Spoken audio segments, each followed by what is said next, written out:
Zhuangzi, Part 2. Let's start by reviewing the last lecture. Zhuangzi is a book attributed to Zhuangzhou. It is not well known in the West, but it's equally influential as the Tao Te Ching on the history of later Taoism.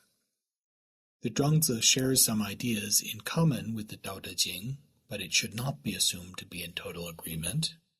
Zhuangzhou was more clearly reacting against the logical system of the logicians. The Zhuangzi is skeptical of language's function of creating distinctions, since it is not capable of representing the world adequately. This suggests that one should not try to argue about philosophical truths, but instead experience the way in direct contact with the natural world. In today's lecture, we'll go on to discuss some other important topics in the Zhuangzi. First, we'll discuss the Zhuangzi's understanding of nature, and then we will examine how the ethics of the Zhuangzi relates to nature. We will consider examples of how intuitive behavior is held up as a model, and we'll contrast the points of similarity and difference between the Tao Te Ching and the Zhuangzi. First, let's discuss Zhuangzi and nature. In the last class, we discussed the Zhuangzi's fear that language would distort the complexity of the world. So we should examine, what does the text actually think the world is like? This text contrasts nature with society and places value on nature. The aspects of nature which the text values include its constant mutability, its unregulated wildness, its disregard of human value structures, and its ability to contain the way. Let's look at one passage. This is the very beginning of the Zhuangzi, in the first chapter called Free and Easy Wandering. The book starts, "In the northern darkness there is a fish, and his name is Kun. The Kun is so huge, I don't know how many thousand li he measures." A li is a third of a mile. He changes and becomes a bird whose name is Peng. The back of the Peng measures I don't know how many thousand li across, and when he rises up and flies off, his wings are like clouds all over the sky. When the sea begins to move, this bird sets off for the southern darkness, which is the lake of heaven. This is a complex anecdote which is serving many functions in the beginning of the book, but one important idea which it is communicating is the notion that nature can vastly exceed our ability to understand it. In this case, symbolized by the fact that this fish and bird are thousands of miles across, so large that we can't comprehend them. This is something common to the Zhuangzi's approach to nature. Somehow, nature is always going to exceed our ability to estimate its value. Here is another anecdote from later in the same chapter between Zhuangzi and Huizi. If you remember from last class, Huizi is Hui Shi, the philosophical member of the school of logicians, with whom Zhuangzi had many arguments. Huizi said to Zhuangzi, "I have a big tree of the kind men call shu. Its trunk is too gnarled and bumpy to apply a measuring line to, its branches too bent and twisty to match up to a compass or square. You could stand it by the road and no carpenter would look at it twice. Your words, too, are big and useless. and so everyone alike spurns them. Zhuangzi said, "Now you have this big tree, and you're distressed because it's useless. Why don't you plant it in Not Even Anything Village, or the field of Broad and Boundless? Relax and do nothing by its side, or lie down for a free and easy sleep under it. Axes will never shorten its life, nothing can ever harm it. If there's no use for it, how can it come to grief or pain?" This anecdote of the useless tree is repeated in many different ways in the text of the Zhuangzi. The basic idea is that Huizi's tree is gnarled and bent, and hence it's not going to be any use for carpenters. There's no point in cutting it down and turning it into good timber. No one could build a house out of such a crooked and gnarled tree. Zhuangzi's point is, that's great. The tree is going to have a long life because no one is going to want to cut it down. Hence, being useless, something that Huizi is accusing him of being, is a great thing. And maybe there are uses beyond cutting things down and turning them into timber. Why not take a nap under the tree's shade? Appreciate the tree for what it is. Don't try to convert it into simply material for human use. Now, this view of nature leads into a kind of natural ethics that's common in many chapters of the Zhuangzi. Like the Tao Te Ching, the Zhuangzi does not advocate an ethics that tells people what is good and evil, what is moral and immoral behavior. However, it does give advice for how people should behave. The book encourages us to imitate plants, animals, and natural processes.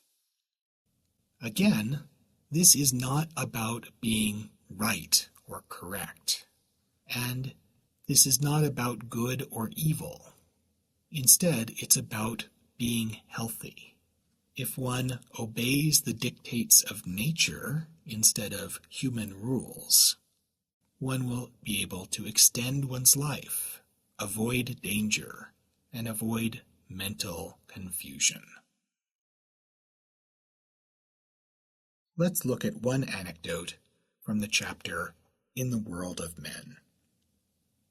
There's crippled Shu, chin stuck down in his navel, shoulders up above his head, pigtail pointing at the sky, his 5 organs on the top, his 2 thighs pressing his ribs. By sewing and washing, he gets enough to fill his mouth. By handling a winnow and sifting out the good grain, he makes enough to feed 10 people. When the authorities call out the troops, he stands in the crowd waving goodbye.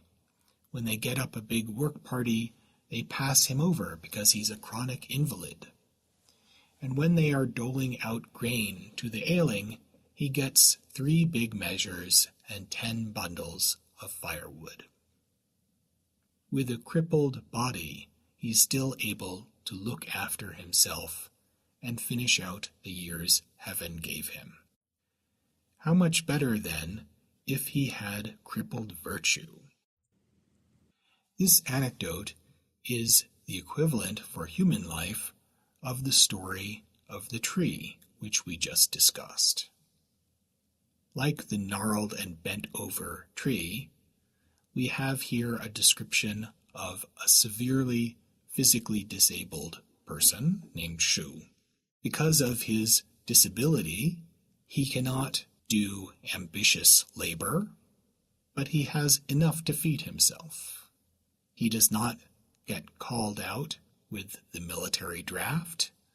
He does not get selected for corvée labor, which is forced labor, which was a common practice in many warring states' kingdoms. And instead, he gets a form of welfare given to the invalid. The lesson is being physically disabled is great. It's better than being the kind of body that society tends to value. However, notice the last line. How much better then if he had crippled virtue? Ultimately, the lesson is not about whether or not you have a physical deformity. It's about whether you want to make yourself a useful member of society. You shouldn't, according to the Zhuangzi. You should want to be useless to society. If you are useless, you will have a happy life. Let's take another anecdote from the chapter Webbed Toes. For in the world there can be constant naturalness. When there is constant naturalness, things are arced not by the use of the curve, straight not by the use of the plumb line, rounded not by compasses, squared not by T-squares, joined not by glue and lacquer, bound not by ropes and lines. Then all things in the world, simple and compliant, live and never know how they happen to live. All things, rude and unwitting, get what they need and never know how they happen to get it.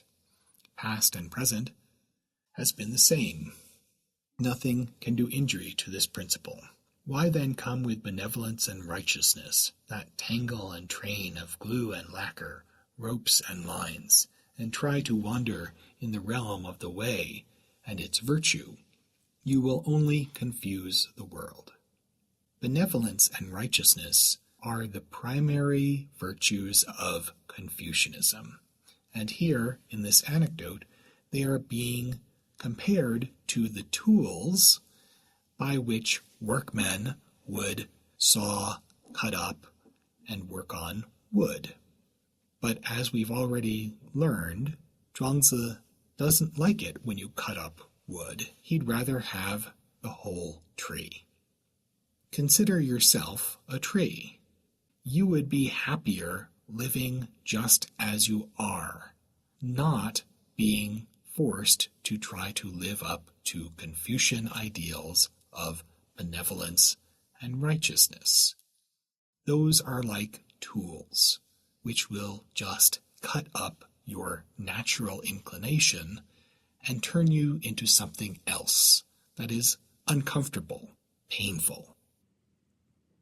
Now, according to the Zhuangzi, one important part of learning behavior closer to nature is to guide action by experience and intuition rather than abstract principles and complex logic. Because the world is too complex to be described adequately by language, it also naturally follows that language is inadequate to give instructions on how to live in the world. In particular, one should not look to classical ancient books for instruction. And remember, at the time it was written, the Zhuangzi was not a classical ancient book. It was talking about much older books that we now call the Confucian classics. Instead of reading such ancient wisdom, reading instruction books designed for a different time, the Zhuangzi argues that one should build up a feeling or a kind of knack for how to operate in certain situations. And this comes from experience. Let's consider a famous anecdote of Cook Ding from the chapter The Secret of Caring for Life. Cook Ding was cutting up an ox for Lord Wenhui. At every touch of his hand, every heave of his shoulder, every move of his feet, every thrust of his knee, zip, zoop, he slithered the knife along with a zing, and all was in perfect rhythm, as though he were performing the dance of the mulberry grove, or keeping time to the Jingshou music. "Ah, this is marvelous," said Lord Wanhui. "Imagine skill reaching such heights." Cook Ding laid down his knife and replied, "What I care about is the way, which goes beyond skill. When I first began cutting up oxen, all I could see was the ox itself. After 3 years, I no longer saw the whole ox. And now I go at it by spirit and don't look with my eyes. Perception and understanding have come to a stop, and spirit moves where it wants. I go along with the natural makeup, strike in the big hollows, guide the knife through the big openings, and follow things as they are. So I never touch the smallest ligament or tendon, much less a main joint. A good cook changes his knife once a year because he cuts. A mediocre cook changes his knife once a month because he hacks. I've had this knife of mine for 19 years, and I've cut up thousands of oxen with it, and yet the blade is as good as though it had just come from the grindstone. There are spaces between the joints, and the blade of the knife has really no thickness. If you insert what has no thickness into such spaces, then there's plenty of room, more than enough for the blade to play about it. That's why, after 19 years, the blade of my knife is still as good as when it first came from the grindstone. However, whenever I come to a complicated place, I size up the difficulties, tell myself to watch out and be careful, keep my eyes on what I'm doing, work very slowly, and move the knife with the greatest subtlety, until, flop, the whole thing comes apart like a cloud of earth crumbling to the ground. I stand there holding the knife and look all around me, completely satisfied and reluctant to move on, and then I wipe off the knife and put it away. "Excellent," said Lord Wanhui. "I have heard the words of Cook Ding and learned how to care for life." Think about how this anecdote relates to the Zhuangzi's philosophical opposition to using human categories. If Cook Ding had tried to cut up the ox in a logical fashion, he might have tried to make cubes out of it, but that would have to ignore the natural grain of the animal. That's how to ruin your knife quickly. You have to cut through bone. You have to cut in weird ways that don't match the grain of the animal. Instead, Cook Ding follows the natural form. He behaves according to the natural grain of the meat. He goes through the joints rather than through the bone. There's no way to give logical descriptions in language, a set of verbal instructions for how to cut effectively. You just have to get a feel for it. By responding naturally to the grain of the meat, Cook Ding becomes an expert butcher.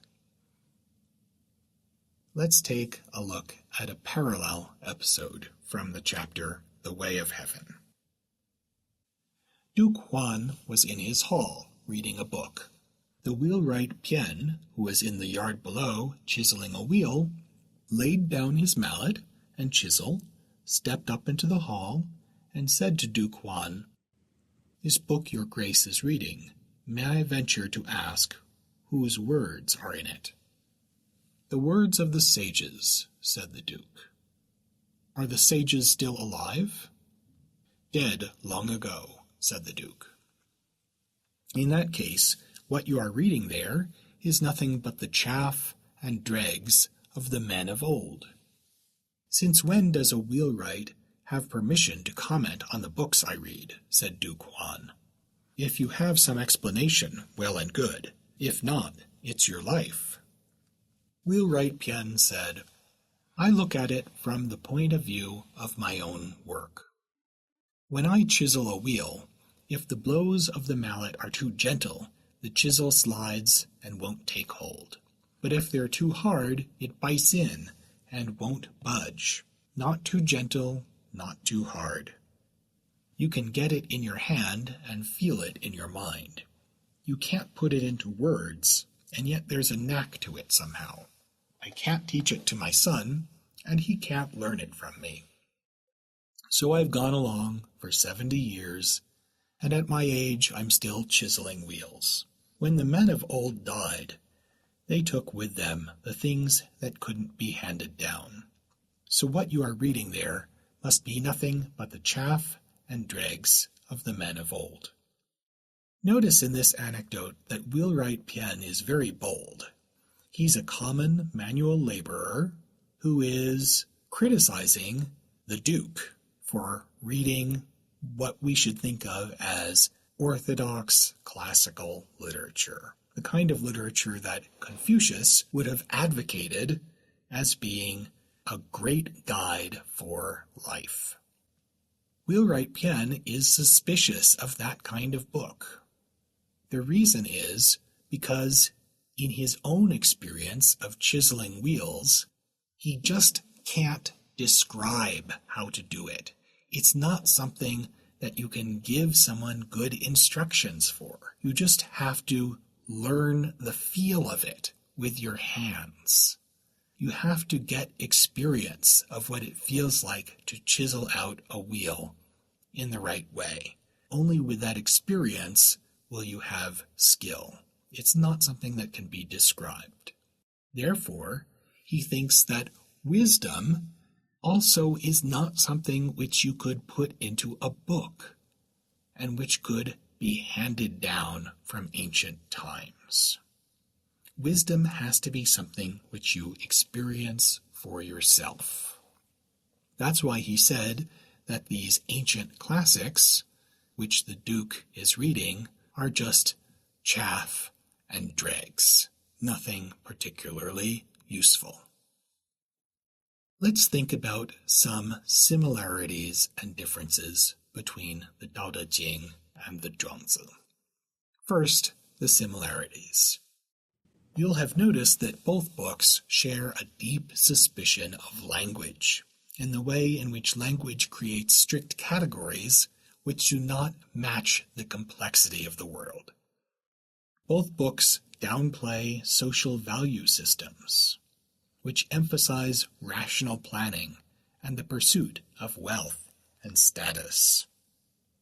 Both books believe that true knowledge cannot be explained in a system of logical exposition. Instead, one has to access what is essential in life more directly. And both books promote a vision of life which is not anthropocentric, but which aims to return humans to natural simplicity. Now let's consider some of the differences between the two books. The literary form and style of the two works are very different. The Tao Te Ching is vague, orally based, and mystical. In contrast, the Zhuangzi is clever, witty, clearly written, and relies on playfully conceived brief stories. Next, the Tao Te Ching gives a lot of attention to political problems, even if its recommendations are wildly impractical. In contrast, the Zhuangzi is mostly unconcerned with problems of governance. Third, the Tao Te Ching clearly identifies the Tao as the primal source to which it wants to return people. In contrast, the Zhuangzi rarely uses the word Tao, and instead conceives of natural phenomena as the primary model for human life. Finally, the Tao Te Ching is perhaps formulated in response to Confucianism, but the Zhuangzi is much more clearly based in a critique of the school of logicians. Let's summarize today's lecture. Zhuangzi understands nature as a process and a system of beings which have no interest in human categories. Zhuangzi encourages humans to imitate natural processes and be willing to change along with nature rather than to follow human goals. In practical terms, action should be guided by intuition that comes from experience in any given situation, not by abstract principles and instructions. The Tao Te Ching and the Zhuangzi have important points of similarity, but also several important differences. For next week, you will read the assigned essay from Hongyang Kim on the Mawang Dui and Guodian texts. You will watch a video lecture, and you will take a quiz.